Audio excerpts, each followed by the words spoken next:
y a un corps qui se forme. Et le Seigneur vous dit que pendant que le corps s'est formé, pendant que Jésus-Christ était en train de se former dans le ventre de Marie, était ressentait la présence de l'Esprit sur elle. J'ai toujours dit, Jésus était 100% homme, 100%. C'était un hybride.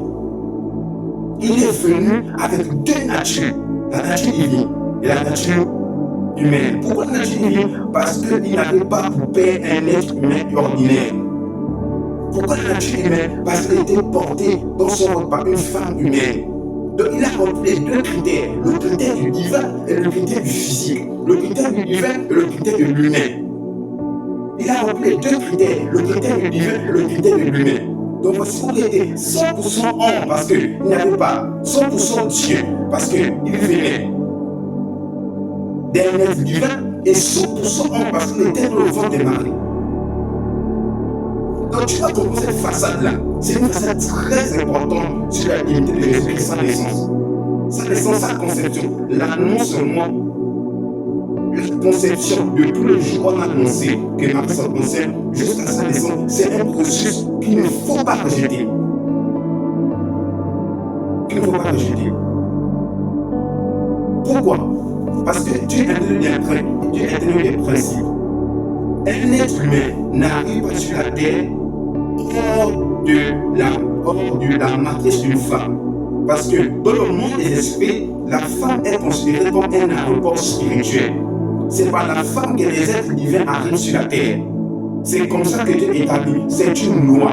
Donc Dieu est un Dieu qui obéit à ses lois. Et Jésus, qui était Dieu, Dieu ne pouvait pas descendre sur la terre sans passer par un aéroport. Par l'aéroport qui est la femme. Donc pour venir sur la terre, Dieu passe par l'aéroport qui est la femme pour arriver. Que l'esprit des docteurs de la loi, les chefs de la loi ont été frappés de son intelligence et de sa sagesse. Et les paroles qui sortent de sa bouche. Parce que depuis son jeune âge, Jésus-Christ avait une grâce divine, une sagesse divine, une connaissance divine. Donc, il avait ça, cette partie-là. Donc, tu vas comprendre ça.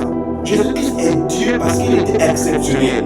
Jésus-Christ est Dieu parce que depuis sa naissance, ce n'était pas une naissance, c'était une naissance unique.